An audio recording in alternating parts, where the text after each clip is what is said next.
स्पिरिच्युअलिटीची सुरुवात तर आत्ता झाली, म्हणजे आय गेस 2015-16 ओके. 15-16मध्ये.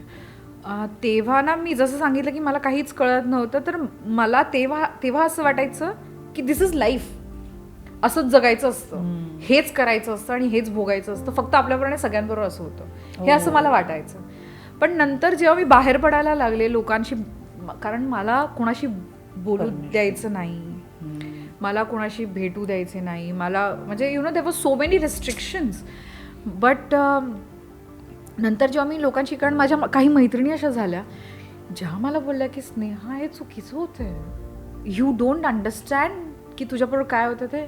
तर मी म्हणायचं नाही, they told me that this is wrong. मला कोणीतरी येऊन सांगावं लागलं की हे चुकीचं आहे, आणि तेव्हा मग मी डिसाईड केलं की नाही, चुकीचं तर मग नाही, चुकीचं नाही व्हायला पाहिजे.